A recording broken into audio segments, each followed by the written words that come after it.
ton amour. Et parce qu'aujourd'hui, Seigneur, tu as renouvelé notre force. Je te demande ce soir, Papa du Seigneur, pour tous ces cœurs de l'Éternel qui sont fatigués, qu'aujourd'hui, Seigneur, ils soient, Seigneur, encouragés, Seigneur, par ta parole, Papa du Seigneur. Je me dépouille, Seigneur, complètement, Père éternel, Seigneur, pour que ce soit ton Saint-Esprit qui parle, Papa du Seigneur. Pour que ce soit ton Saint-Esprit qui transforme. Que ce soit ton Saint-Esprit qui parle à notre esprit, Papa. Merci, Seigneur, pour cette soirée. Merci parce que encore, on entend la parole de Dieu, Seigneur. Et parce qu'on sait, Seigneur, que tu nous aimes et que tu nous attires vers toi, Seigneur. Merci, Seigneur. Dans le nom précieux de Jésus-Christ, acclamons-le.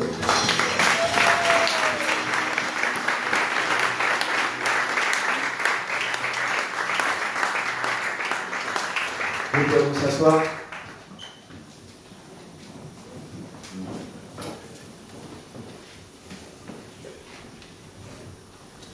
Amen.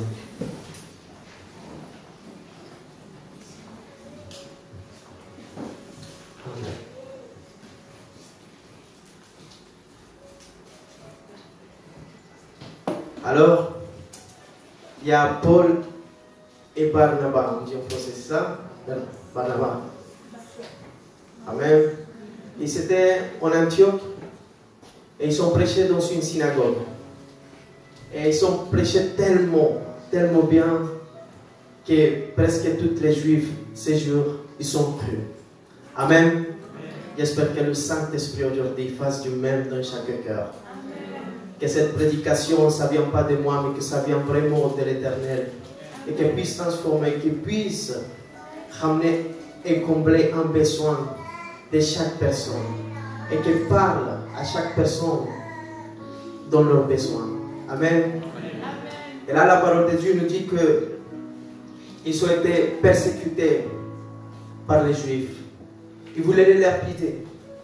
Ils les ont persécutés. Et la parole nous raconte que Barnabas et Paul, ils sont partis de cet endroit. Ils sont partis hors de la ville et ils sont partis à Lystre. Et à Lystre, la parole de Dieu nous raconte qu'au même moment que Paul il prêchait la parole de Dieu, un homme qui ne pouvait pas marcher de naissance le regardait prêcher. Et Paul, il a vu la foi qu'il y avait dans cet homme. Et quand il a vu cette foi, il est venu, il a dit, lève-toi et marche. Alléluia. Et cet paralytique, il a sauté d'un bond et il a marché. Alléluia. Parce qu'il avait cette foi. Aujourd'hui, le Seigneur, il cherche quelqu'un qui a cette foi, qui croit à la parole de l'Éternel, qui croit vraiment que lui peut transformer notre vie. Vous savez, cette parole d'aujourd'hui, c'est pour quelqu'un qui est fatigué dans une épreuve. C'est pour quelqu'un qui peut-être le temps il passe et qui se sont persécutés peut-être par sa famille, ou qu'ils sentent que simplement il y a des choses qu'il n'arrive pas à faire. Et c'est pour cela que Paul, il a été lapidé, il a été battu et il a été mis hors de la ville. Et ils l'ont mis là parce qu'ils croyaient qu'il était mort. Et vous savez, beaucoup d'entre nous, on se sent lapidés, on se sent qu'on est battu, on se sent qu'on ne peut plus spirituellement. Mais Paul, il s'est levé. Et vous savez ce qu'il a fait? Il est parti prêcher encore la parole de Dieu. Tu sais, lui c'est un homme déterminé. C'est un homme qui sait où il va. Et qu'il n'y a pas de marche en arrière, comme on dit en Colombie. On dit qu'on est comme un parachute. Il n'y a plus de marche en arrière. Amen. Puisqu'on s'est lancé. Et que maintenant, même s'il y a des pensées de l'ennemi qui te disent, reviens en arrière, fais ceci, fais cela, je vais te donner une parole ce soir. Et cette parole ce soir s'appelle continue malgré persévère malgré les persécutions. Amen. Amen. Tu sais, Acte 14, qui a ramené la parole de Dieu. Amen.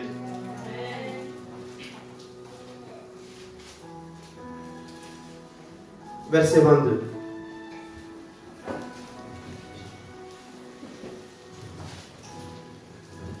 Et Paul, c'est lui-même qui a été maltraité, c'est lui qui a été lapidé, c'est lui qui a été mis hors de la ville.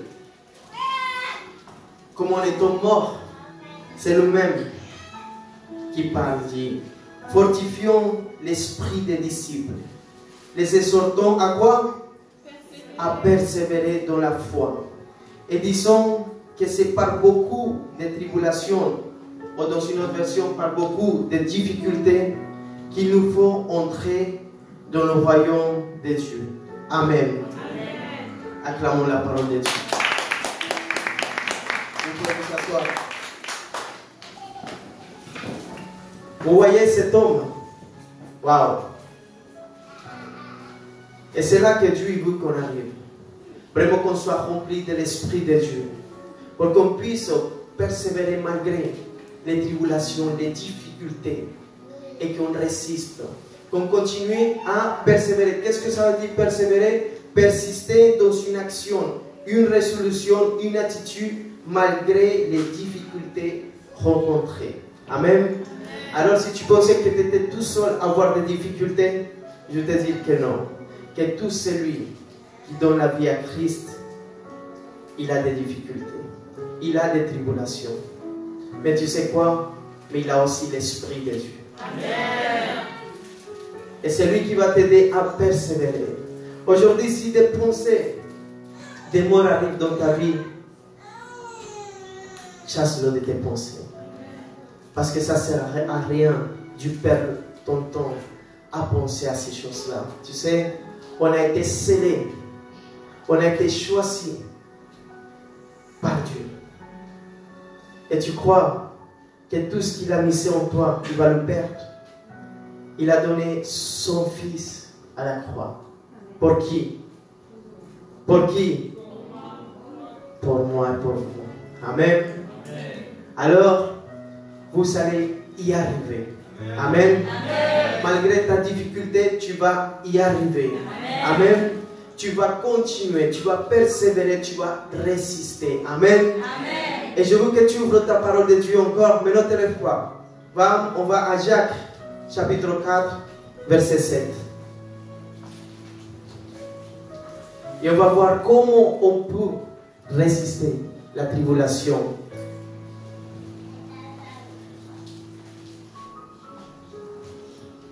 Amen. Soumettez-vous donc à Dieu. Résistez au diable, il fuira loin de vous. Oui, approchez-vous de Dieu et il s'approchera de vous. Nettoyez vos mains, pécheurs, purifiez vos cœurs, hommes irrésolus. Ça veut dire quoi, irrésolu? Quelqu'un qui n'est pas comme Paul. Paul, il était déterminé. Mais beaucoup d'entre nous, on est irrésolus. Ça veut dire on commence quelque chose, mais on n'est pas déterminé. On revient toujours en arrière. On se dit, je ne suis pas capable, je ne vais pas arriver, je ne peux pas y aller, je ne peux pas prêcher. Ah, je ne peux pas. Mais aujourd'hui, le Seigneur, il veut des personnes déterminées pour son royaume. Déterminées à aller prêcher l'évangile. Qui ont plus des excuses à aller évangéliser. À aller passer du temps avec les gens. À lire la parole de Dieu. À jeûner. Et à être dans la prière. Amen. On a besoin de gens déterminés à Jésus mon refuge. Amen. Déterminés à vaincre aussi, comme il a dit le pasteur, son Goliath. Amen. David, il était quoi? Déterminé. Le peuple, il n'était pas déterminé. Mais David, il était déterminé. Et Dieu, quand il voit quelqu'un qui est déterminé, qu'est-ce qu'il fait? Il est avec lui. Alors tu vas avoir la victoire. David, il a eu la victoire parce qu'il était déterminé. Il est parti, il a vaincu Goliath. Amen. Et aujourd'hui, tu dois être déterminé. Tu ne dois pas être un homme irrésolu ou une femme irrésolue. Que tu commences quelque chose et après tu ne le fais pas. Que le matin, tu te lèves et tu dis, aujourd'hui, je vais me mettre en sainteté. Mais tu n'y arrives pas. 2 minutes après, tu oublies. Tu sais pourquoi? Parce que tu n'es pas concentré. On a besoin de quoi? concentration de penser tout le temps à les choses du royaume. Tu sais pourquoi? Parce que l'ennemi, il est là. L'ennemi, il est là et l'ennemi va t'envoyer des pensées tout le temps pour que tu penses à autre chose. Et si le matin tu as dit, aujourd'hui c'est une journée de sainteté, aujourd'hui je me lève, je vais aller évangéliser, je vais faire ci, je vais faire ça. Mais après l'ennemi, il va ramener des situations, il va ramener des pensées qui à la fin de journée, tu n'as pas évangélisé, tu n'as rien fait, tu n'as pas fait ci, tu n'as pas fait ça. Amen. Amen. On doit être déterminé. Vous savez, des excuses, il y en a beaucoup, on a tous des choses à faire, on est tous des personnes occupées. Tu sais, mais quand une parole vient, il faut que tu la gardes dans ton cœur. Tu sais, moi j'étais impacté par le message de jeudi, moi. Impacté, et vendredi, le Saint-Esprit me parlait, il me dit, il faut que tu ailles évangéliser. Moi je travaille toute la journée, mais il faut qu'au moins, une fois dans la semaine, je fasse quelque chose de moi-même. Pas attendre que quelqu'un m'appelle, viens, on y va, non, de moi-même, il faut que j'aille faire quelque chose. Alléluia. Et c'est bien d'accompagner les frères aussi pour les motiver. Mais toi, tu es déterminé en quoi? Est-ce que tu as un but avec le Seigneur Jésus-Christ? Et je ne te dis pas d'arrêter de faire tout ce que tu fais parce que tu as besoin de travailler, tu as besoin de laver la vaisselle, tu as besoin de faire ci, tu as besoin de changer tes enfants, de tout ça, tu as besoin. Mais il faut que tu fasses ce que l'Esprit de Dieu te parle. Et l'Esprit de Dieu t'a parlé, ne me dis pas que non. Mais tu as senti quelque chose que l'Esprit t'a dit, fais ça. Qui t'appelle à faire ça. Ah, les orphelins, ah, les veuves, ah, les pauvres. Je ne sais pas en quoi il t'a parlé l'Esprit de Dieu. Mais maintenant, il faut que tu commences à être déterminé. Regarde l'apôtre Paul, est-ce qu'il s'est plaint? Il ne s'est plaint pas. Il s'est levé et au contraire, il a dit à les autres. Il a fortifié les autres. Tu as appelé à être une bénédiction. Tu as appelé à fortifier ton frère. Tu es appelé à être un pilier, mon frère. Alléluia. Tu es appelé à être un pilier, ma soeur. Lève-toi, mon frère. Alléluia. Lève-toi, ma soeur. Sois déterminé. Commence à faire quelque chose. Ne t'endors pas. Parce que le diable il veut que tu sois endormi. Quand tu es endormi, tu ne fais rien. Tout va bien chez toi. Mais dès que tu te lèves pour le Seigneur, commence à voir la guerre, la bataille. Ah, il commence à m'appeler celui-là, il commence à me faire cela. Je vais à l'église, c'est là qu'il y a plein de problèmes. Pourquoi? Parce que tu te lèves et le diable, il ne veut pas que toi tu pries. Le diable, il ne veut pas que tu chantes. Le diable, il ne veut pas que tu te lèves en prière. Le diable, il ne veut pas que tu ailles évangéliser. Si tu vas l'évangéliser, ces jours-là, plein de personnes vont te dire, viens chez moi, fais ci, fais ça. Et à la fin de journée, tu n'as rien fait. Ou des personnes ils vont te dire, non, je ne peux pas y aller. Mais là, tu es tout seul, vas-y, achète des croissants, ça ne coûte rien. Vends son chim. Alléluia. Et va évangéliser. Fais-le. Ah, tu es trop vieux pour le faire, moi j'ai 40 ans, moi. Et moi, je veux avoir plus de temps pour continuer à le faire. Amen. Moi, si j'aurais 50 ans, et j'ai la force que le Seigneur me donne, et le temps. Mais tu te dis, non, je suis vieux, je suis ici, ils vont me voir, les gens au travail, les clients. Et tu te fais plein de questions, tu n'es pas déterminé pour le royaume. L'apôtre Paul, il était déterminé. Alléluia. Il était déterminé. Il prenait des vrais cailloux, il était tapé à mort. Et toi, qu'est-ce qu'il te font? Tu as juste des coups de fil. Hein? C'est ce qui s'est passé à Abraham quand il a levé un hôtel.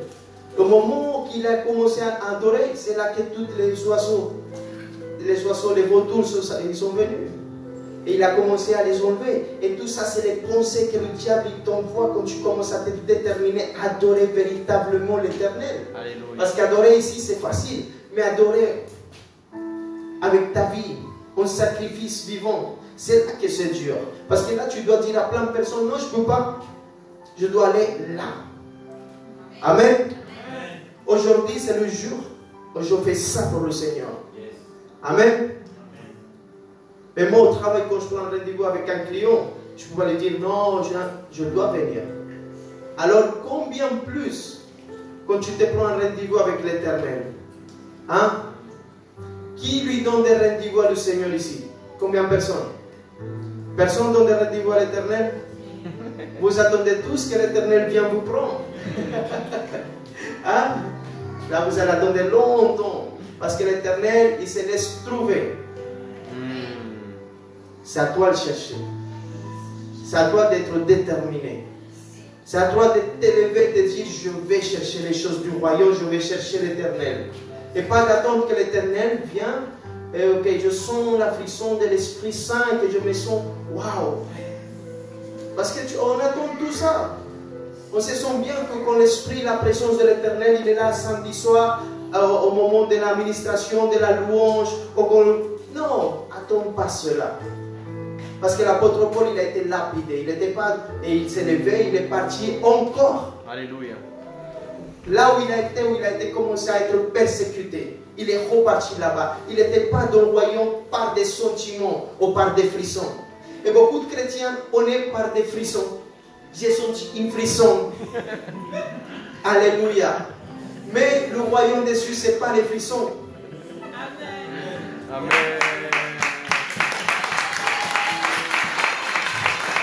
Alléluia. Si tu acclames le Seigneur, acclame-le fort.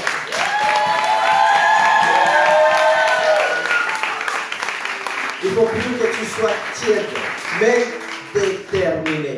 L'apôtre Paul, il n'était pas non, aujourd'hui je ne fais pas, demain peut-être. Non.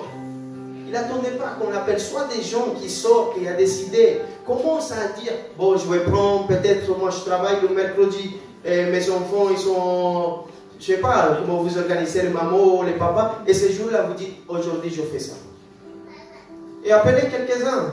Hey, tu m'accompagnes, tu viens. Oh, celui qui est avec toi, tu lui dis, accompagne-moi, viens, on va faire un truc. Hein? Amen. Il faut qu'on soit déterminé pour le royaume maintenant. Vous savez, le retour de Christ, il est à la porte, il vient bientôt. Toutes les choses nous montrent qu'il n'y a plus le temps pour rigoler. Il faut vraiment qu'on soit déterminé. Amen. Je veux que ma femme et moi, on soit plus déterminés. Que ma famille, mes enfants soient déterminés pour l'Éternel. Tu sais pourquoi? Parce que moi, je suis l'exemple à la maison, tu vois. Et ce que je fais à la maison, c'est ce que ma femme va faire. Mes enfants vont grandir de cette façon. Tu es un sacrificateur. Amen. Alléluia. C'est toi l'exemple. Ramène le bois à la maison pour que le feu de l'Éternel ne s'éteigne jamais. Que ta femme soit une femme adoratrice qui maintient cette flamme allumée à la maison. Toi, que tu es l'enfant de la maison, maintiens ta chambre en adoration. Oh papa, adore tout le temps dans ta chambre. Que cette adoration t'amène dans l'esprit avec détermination vers quelque chose. Et que la peur, tu imagines si Paul aurait eu peur, ah j'ai peur d'aller là-bas, hein. Oh là-bas il y a les païens là. Non, il y allait. Pourquoi? Parce que l'Esprit de Dieu rejette la peur. Amen. Aujourd'hui, tu n'as plus peur. Et le moment que tu sens peur d'aller à un endroit évangéliser, ça ne vient pas de Dieu. C'est le diable qui est en train de te dire, ne va pas là-bas. Mais l'Esprit de Dieu te pousse. Amen. Tu sais, l'Esprit de Dieu nous fortifie. Je ne sais pas par quelle tribulation tu passes en ce moment-là, mais je veux te dire qu'il faut que tu résistes. Tu sais, là la parole de Dieu nous dit, celle qu'on vient de lire, Jacques chapitre 4, verset 7, dit, soumettez-vous donc à Dieu. Pour que l'ennemi, il s'enfuit, il faut que tu sois d'abord soumis à l'Éternel. Que tu sois soumis complètement à Dieu. Et cette parole me touche beaucoup. Parce que je sais que toute épreuve de ma vie maintenant, je sais comment je vais faire. Il faut que je sois dans la soumission de l'Éternel complètement. Abandonné à l'Éternel. Beaucoup de ces épreuves sont durées beaucoup de temps. Tu sais pourquoi? Pas parce que Dieu il s'est trompé, mais parce que nous, on a tardé. Beaucoup de ces épreuves, elles sont là et l'Éternel, il est prêt à nous donner cette victoire. Mais tu sais quoi?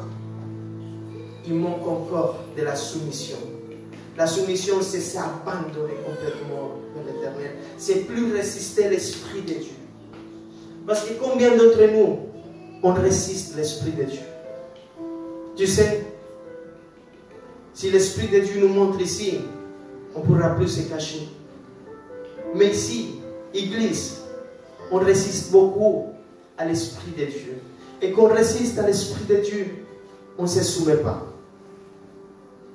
Mais Dieu dit, soumettez-vous donc à Dieu. Se soumettre, c'est comme on dit pasteur l'autre fois, être sur la mission de l'Éternel. Et sa mission, c'est quoi? C'est quoi la mission qu'on a? C'est quoi la volonté de Dieu pour ta vie? Hein? C'est quoi la mission de l'Éternel? Comment? Amen. Ça, c'est la commission, bien sûr. Mais la mission de l'Éternel, ça commence aussi à notre intérieur. C'est la sainteté de Dieu. Tu sais, beaucoup de personnes cherchent une arme puissante. Mais tu sais, c'est quoi l'arme puissante? Celle qui a vaincu la mort. Amen. Et celle qui a vaincu la mort, c'est parce que Jésus-Christ, il n'a jamais péché. C'est la sainteté. C'est l'arme comme la mort. Elle avait un droit sur la vie, sur tout le monde, parce qu'à l'Éden, c'est ce qui s'est passé. Le péché, il a ramené un salaire. Ce salaire, c'est la mort. Et la mort, elle a régné. Alors tout homme qui meurt, la mort, elle a un droit sur cette personne. Amen. Mais comme Jésus-Christ, il n'a jamais péché, alors il a vaincu la mort. Acclame Jésus-Christ. Parce qu'il a vaincu la mort.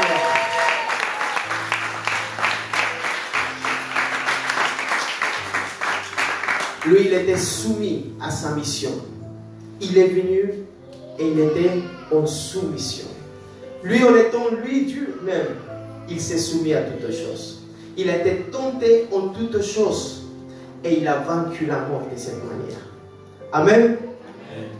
Alors si toi, aujourd'hui, tu veux vaincre quelque chose, soumets-toi à Dieu, à la mission de l'Éternel. Sois déterminé à ce qu'il te demande. Sois aujourd'hui un homme, une femme d'exemple.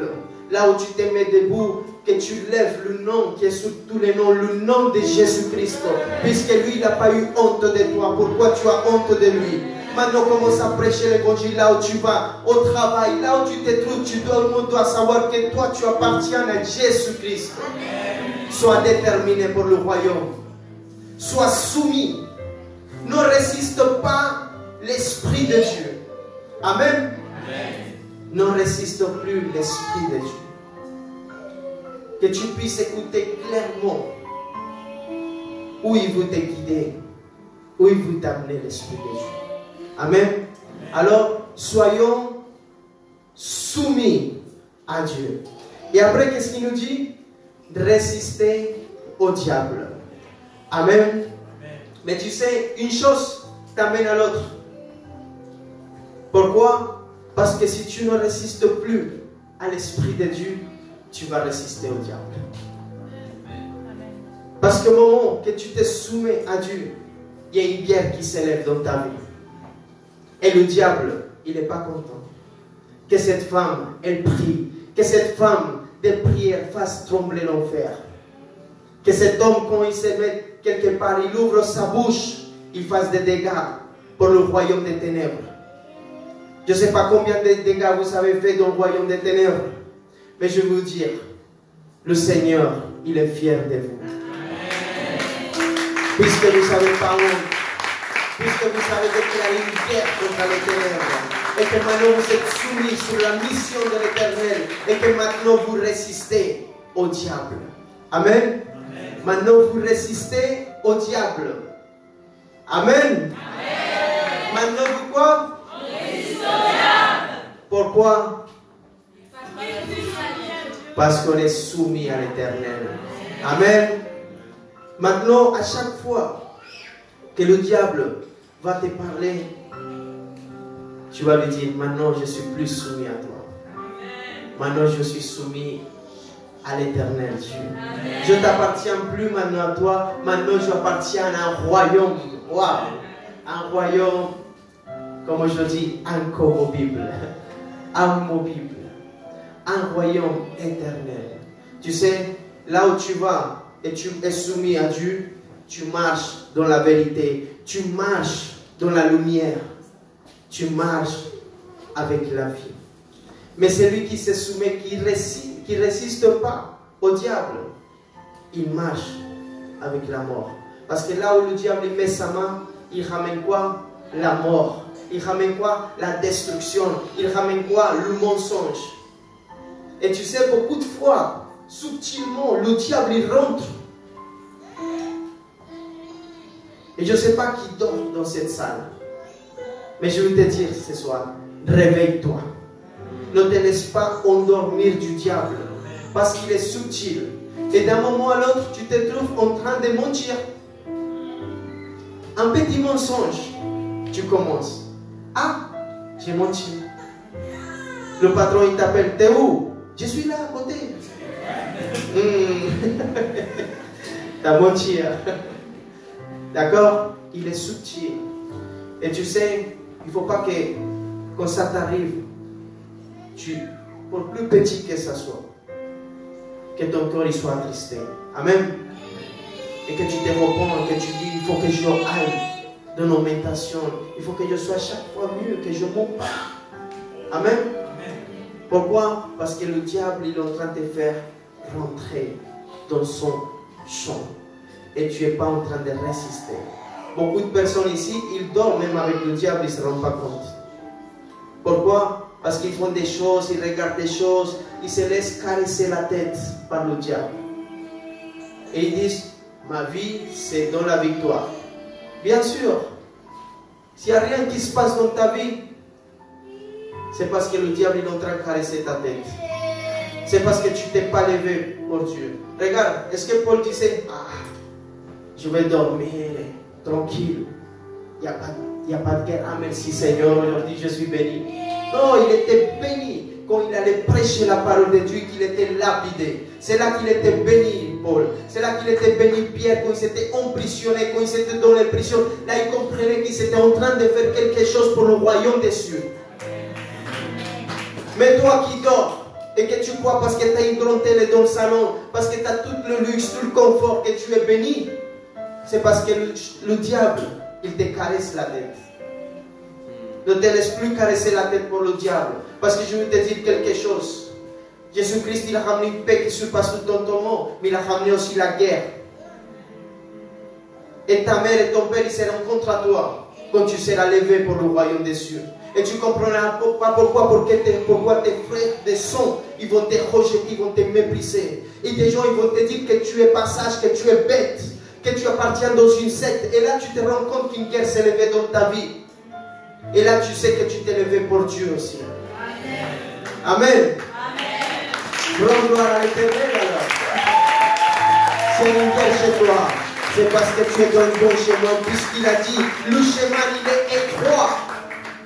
Mais si tu es dans un grand chemin, tranquille, c'est parce que tu es dans le mauvais chemin. Regarde bien ce soir. Analyse où tu marches, avec qui tu marches, comment tu marches, ils sont où tes désirs, avec qui tu partages tes désirs. Et là, tu peux savoir si tu es en train de marcher dans le royaume ou pas. Mais je veux te dire aujourd'hui que de la même façon comme Paul, il a fortifié les esprits de cette personne, je déclare sur ta vie qu'aujourd'hui, toi qui étais méprisé, toi qui es fatigué, aujourd'hui je déclare dans le nom précieux de Jésus-Christ que ton esprit est fortifié au milieu de ton épreuve.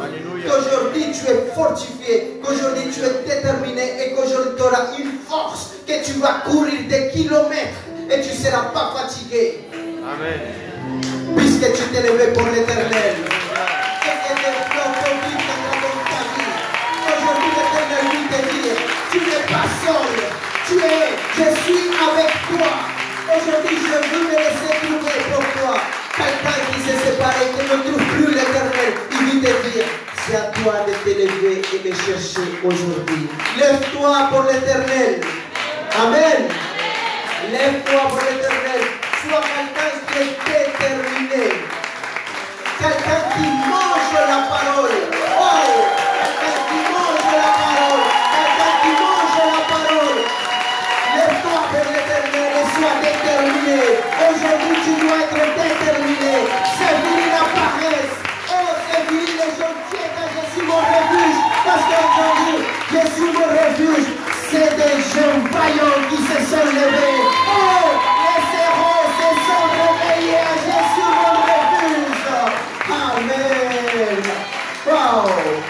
Alléluia. Tu sais, le pasteur, il a dit quelque chose qui m'impactait encore. Je dis, j'étais impacté par sa prédication. Il a dit, pour être vivant, il faut respirer. Ah, cela, il m'a plu beaucoup, beaucoup. Tu sais, il a dit, il faut faire comme ça et souffler. Tu sais quoi? Il faut que toi, tu t'alimentes de la parole. Pourquoi? Parce que tu seras attaqué par le diable. Une manière de résister l'ennemi, c'est à travers de sa parole. Jésus-Christ nous a donné l'exemple. Dans le désert. Ma femme me dit que je ne sais pas dire désert. Le désert. Ça...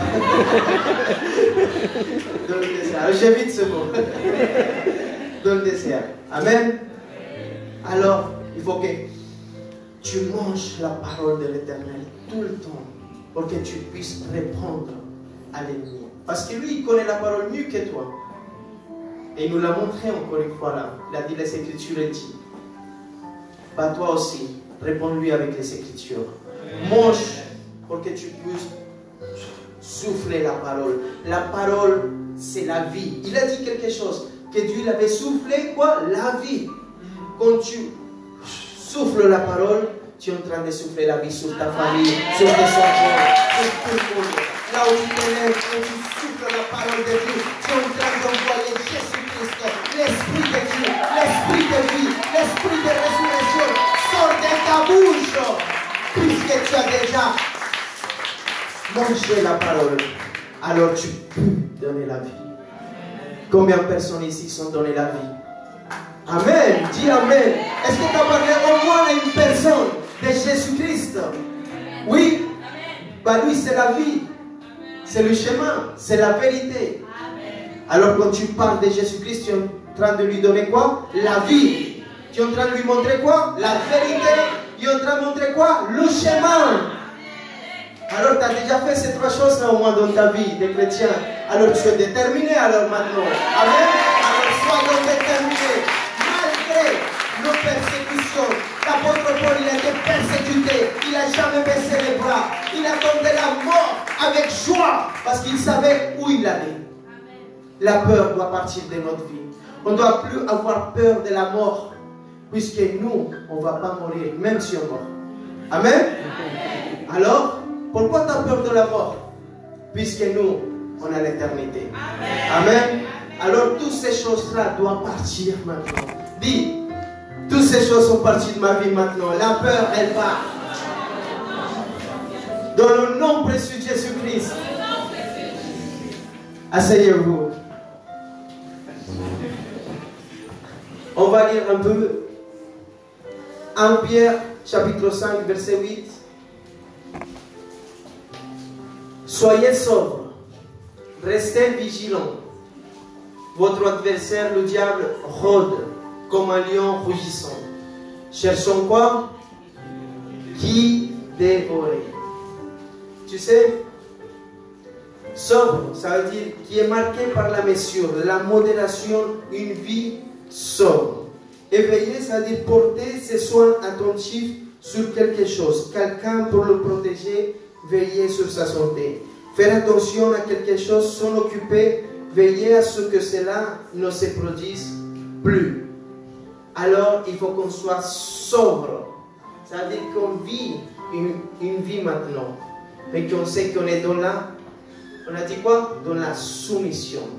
Alors, chaque fois que tu marches comme ça, il faut que tu sois sobre. Parce que tu dois savoir que maintenant, tu es soumis à quelqu'un.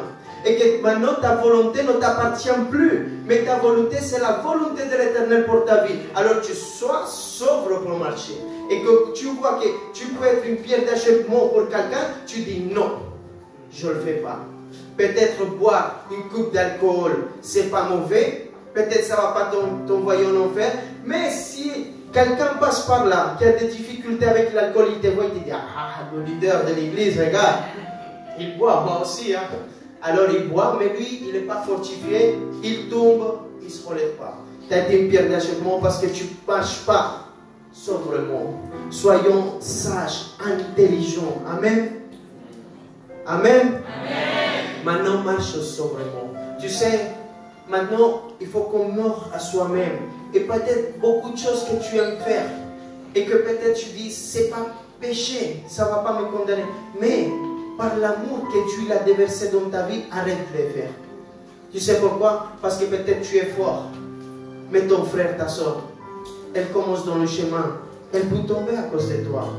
Alors ne lui montre pas des exemples et commence à ramener une vie de sainteté encore plus agressive à chaque fois. Avant tu étais agressif, tu te battais, tu étais agressif dans la méchanceté, maintenant sois agressif dans la sainteté. Avant tu étais agressif dans le commérage, maintenant sois agressif, ne parle plus de ton frère et ta soeur. Amen. Avant tu aimais bien qu'on t'appelle te raconter, maintenant tu dis non, s'il te plaît on prie. Amen. Commence à changer ta manière de marcher, sois sobre maintenant. Et veillez. C'est quoi veiller? Veiller, ça veut dire quoi? Porter des soins attentifs sur quelque chose. Quelqu'un pour les protéger, veiller sur sa santé, par exemple. Veiller sur quelqu'un, ce qu'on a fait aujourd'hui, on a prié pour nos frères, pour nos sœurs. Amen. Mais aussi faire attention à ce que Dieu t'a donné. Waouh. Et ça c'est beau. Tu sais pourquoi? Parce que quand Dieu t'est dans quelque chose, ça doit être vraiment quelque chose d'énorme pour ta vie. Il t'a donné le salut. Il faut que tu le gardes, que tu prennes soin pour lui, pour ce salut. Amen. Qu'à chaque fois tu marches, tu dis, non, il m'a donné cette chose qui est si précieuse, qui a coûté le sang de Jésus-Christ. Est-ce que tu sais combien ça a coûté ça? Ça qui t'a donné. Et beaucoup de choses l'Éternel il va te donner au fur et à mesure. Et tu sais, chaque chose que l'Éternel te donne, veille sur ça. Parce que quand l'Éternel te donne quelque chose, il te le donne comme un bébé. Tu sais, quand tu es un bébé, il faut que tu veilles. Et que même le soir, tu veilles. Et que s'il se réveille le matin, tu veilles. Et qu'il a mal au dos, tu veilles. Et tu veilles, et tu veilles. Et tu continues à veiller. Amen. Et c'est de la même façon quand Dieu te donne quelque chose. Tout ce qu'il te donne, il faut que tu veilles. Amen. Mais tu ne seras pas fatigué parce qu'il va renouveler tes forces. Amen. Amen. Et là, il dit, résistez-lui avec une quoi? Une foi ferme. Et la parole dit que or la foi est une ferme assurance des choses qu'on espère, une démonstration de celles qu'on ne voit pas. Pour l'avoir possédé, les anciens ont obtenu un témoignage favorable. C'est par la foi que nous reconnaissons que le monde a été formé par la parole de Dieu, en sorte que ce qu'on voit n'a pas été fait des choses invisibles. Qui a compris? Ça veut dire que tout a été fait par la parole de Dieu. Et quand tu résistes avec une foi ferme, ça veut dire que l'ennemi, il est en train de faire une foi négative dans ta vie, puisqu'il te met des pensées négatives, que tu n'es pas capable, que tu es malade. Regarde, tu as hérité cette malédiction de génération en génération, tu es captif. Oh, combien de choses il nous dit? Amen. Combien de pensées négatives il met? Et il met une foi contraire à la véritable foi. Et ces paroles, tu ne les vois pas, parce que ils n'ont pas été fait des choses visibles, mais c'est la parole, elle est quoi? Invisible. Là où je parle aujourd'hui, il est en train de créer quelque chose dans ta vie. Et c'est ça cette foi. Amen. Et c'est de la même façon que tu dois répondre au diable. Parce qu'il dit résister avec quoi? Avec une foi ferme. Ça veut dire, si le diable il te dit, ah tu es malade, tu lui dis, ah, quoi? Mon Seigneur, il a dit que par ses meurtrissures, je suis guéri. À qui tu crois maintenant? Au diable qui t'a dit que tu es malade, ou à Jésus-Christ qui t'a dit qu'il t'a sauvé, il t'a guéri? Amen. À qui tu crois? Dis-moi. À Jésus-Christ qui t'a dit, tu ne seras plus la queue, mais tu seras la tête. Est-ce que tu lui crois? Quand tu crois au diable qui va dire, tu vivras dans la misère. Non. À qui tu veux croire? À Jésus. Alors lève-toi et acclame-le s'il te plaît.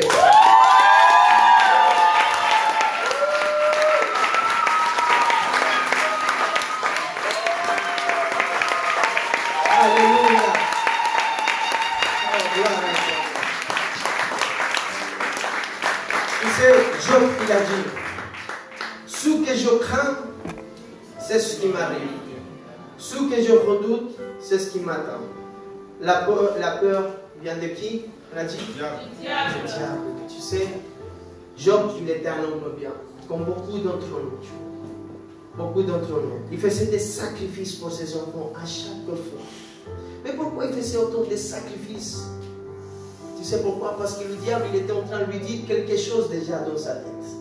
Il se produisait quelque chose dans le champ de bataille. Et le diable, il avait déjà fait un effet sur sa vie. Et aujourd'hui, je veux que toutes ces pensées du diable soient chassées de ton intelligence, de ta tête. Tu sais pas. Tu sais pas que tu as un roi. Tu as un Seigneur à qui tu appartiens.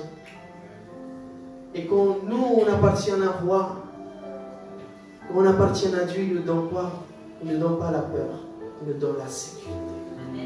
Et je veux qu'aujourd'hui tu sors de cet endroit avec la sécurité. Que malgré les persécutions, que malgré tout ce qui peut t'arriver à ce moment-là, tu sois sûr et que tu vas avoir la victoire. Alléluia. Que tu sois en sécurité. Je veux que toute personne ce soir sorte avec la ferme foi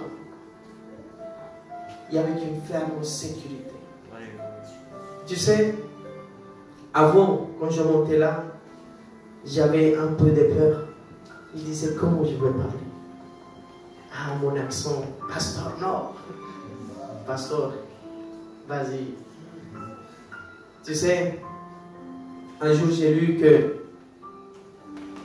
les apôtres, ils prêchaient avec assurance. Et je demandais à l'Éternel, je dis, donne-moi cette assurance. Donne-moi. Et quand je suis retourné, il y avait quelque chose que l'Éternel avait fait en moi.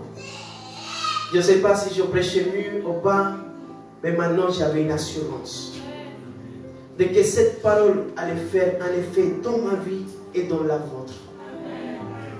Cette ferme assurance de que la parole invisible va produire un effet dans chaque vie. Et je veux que là où tu es, si tu arrives à ne pas dormir, ou que peut-être tu te dis j'ai des rêves mauvais, ou que peut-être tu dis dans ma maison j'entends des bruits bizarres, que tu dis maintenant, tu sais, si j'entends des bruits bizarres, les gens qui sont les pensées du Satan, ils vont dire ah, c'est le démon. Mais aujourd'hui je veux te dire quelque chose qui va changer ta vie. Je veux te dire ce soir que tu consacres ta maison à l'Éternel. Et que là, quand tu entends des bruits bizarres, tu te dis que ce n'est pas les démons, mais que c'est les anges qui sont autour de moi.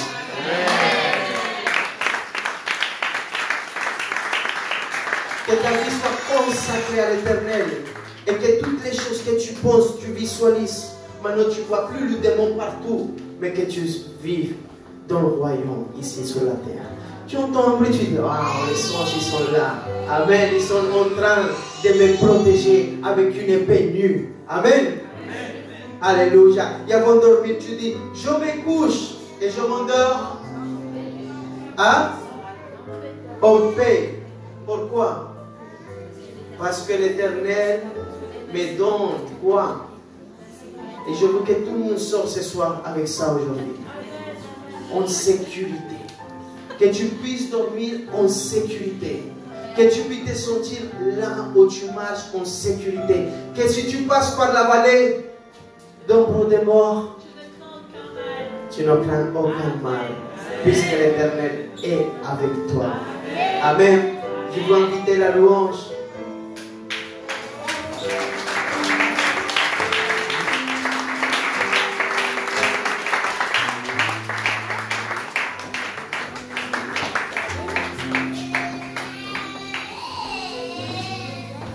Et je veux que chaque personne qui est là commence à prier. Prie pour ta vie, prie pour ta maison, prie pour tes enfants.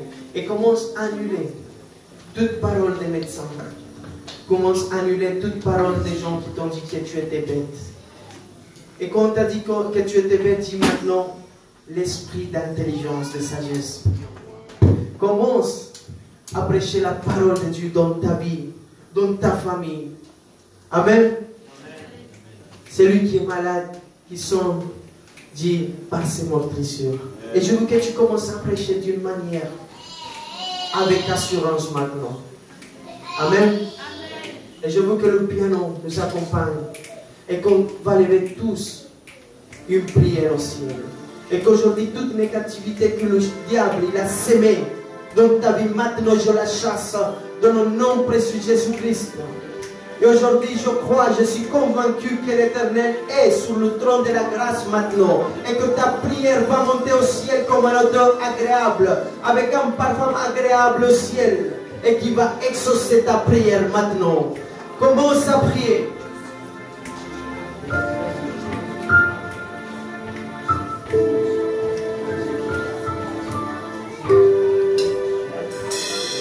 Pour ceux qui sont dit que tu ne vas jamais arriver, dis-lui au diable, ah, dis-lui,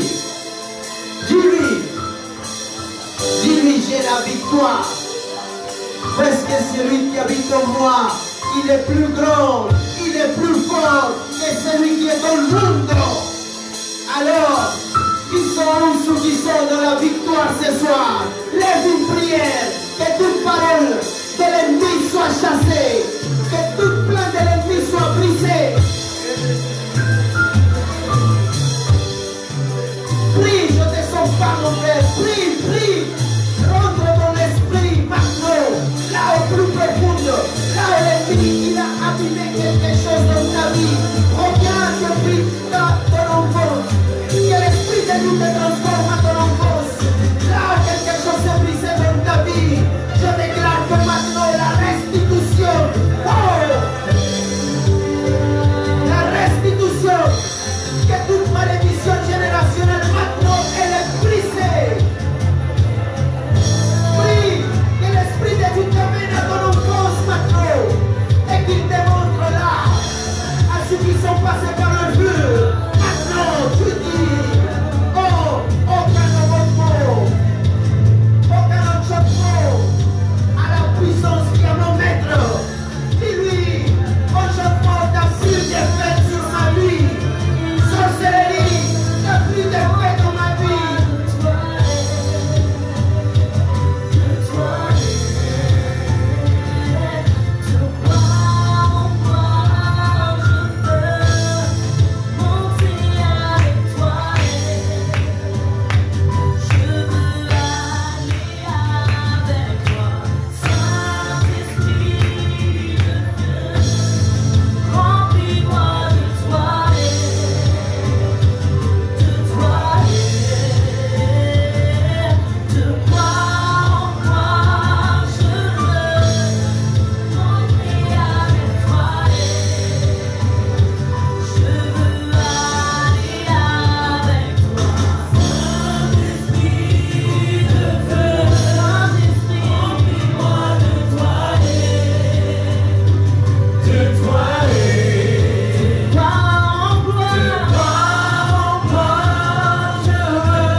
Saint-Esprit t'a parlé quelque chose de spécifique, si le Saint-Esprit t'a montré qu'à un moment dans ta vie, le diable t'a amené dans une destruction, ou que si seulement aujourd'hui tu trouves que tu es fatigué, que tu as tout pas de tout abandonné, je vais t'inviter que tu passes ici devant et nous on va souffler la vie sur toi. On va souffler une parole dans ta vie. On va souffler une parole dans ta vie. Si tu sens qu'à un moment donné dans ta vie, ils vont passer par le feu, on va briser